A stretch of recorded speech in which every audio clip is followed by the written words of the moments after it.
با پول قرض به زیارت خانه خدا رفتن جایز است؟ از نگاه مذهبی امام ابو حنیفه رحمت الله علیه مسئول نیست که وای قرض کرده به حج برود، چون که حج المساکین، انسان هایی که مسکینن، نادارن، توانایی مالی ندارن، حج آنها خواندن نماز جمعه است. وقتی که انسان نماز جمعه را ادا کرد گویا که اون حج را انجام داده است. اگر با وجود این اگر نفر قرض کند برود حج کند، حج او درست میگردد.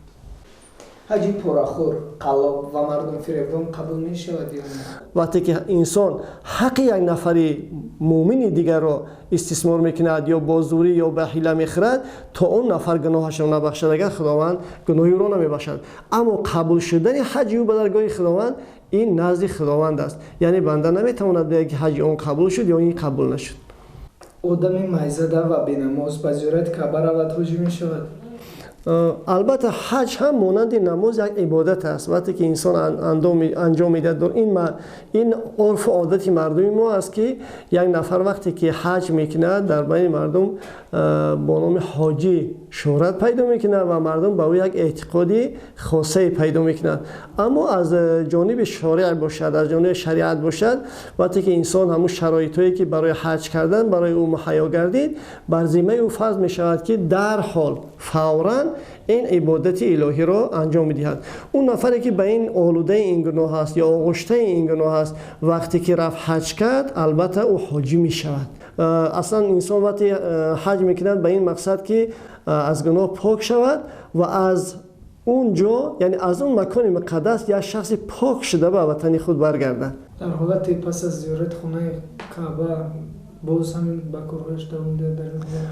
البته وقتی که یک نفر به این کارها انجام میدهد یا اینکه این انسان است، همچنان که مطبوعات دوری هم خبر میدهند که بعضی حتی حاجی‌ها هستند که گناه‌های دهشتناک رو خبر میدهند، در بین مردم ما یک مسئله همه است که یک نفر رفت اما حج آمد همون نفری پیشینه، یعنی رفت انجام داد، این گناهگار میشود، دوباره بر ذمه او حج باز فرض نمی شود که برای این اندام باید حتما باید دوباره رفت حج کنند. حاجی باید از کدام کارها پرهیز نماید؟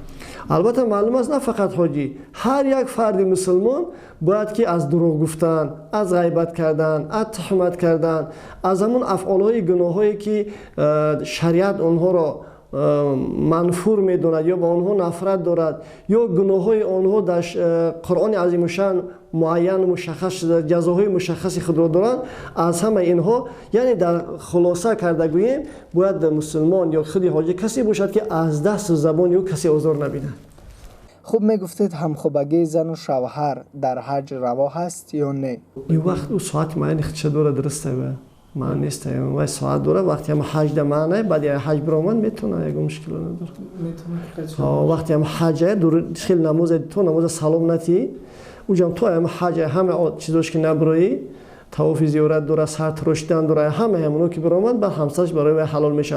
همه فرضای حج که حج داره 3 تا فرض حج، احرام دارد، ایستادن در عرفات دارد، طواف زیارت دارد. از همین موضوع فرضی که برآمد میتواند که با همسر خودش مثل پیشین همخوابه کنه. اما در دوامی حج یعنی فرضی رو به جا نیاورده اگر رفت و به یک حتی به همسر خود اگر علاقه جنسی انجام دهد او جنایت حساب می شود. مسلمان بعد ادای حج از زیارتگاه‌های دیگر دین‌ها دیدن نماید کافر می شود؟ نه، البته نفری که وقتی به دیدن دیگر مقدسات بگیم دیگر دین‌ها می رود این یگان کفر ندارد. در دین مبین اسلام به همه پیغمبرها ایمان داشتن، ایمان آوردن این فرض است. اگر یک نفر مسلمان به حضرت موسی یا به حضرت عیسی باور نداشته باشد مسلمانی او اعتبار ندارد. یعنی دین مبین اسلام به همه پیامبران پیشین از حضرت آدم تا به زمان خودم چقدر پیامبر گذشته باشد به همه اونها توصیه میکند که مسلمان باید ایمان داشته باشد و به همه اونها باید احترام داشته باشد. اگر رفت با آنها ایمان نداشته باشد به یگان پیامبری پیشین آنگاه مسلمانی و اعتباری ندارد.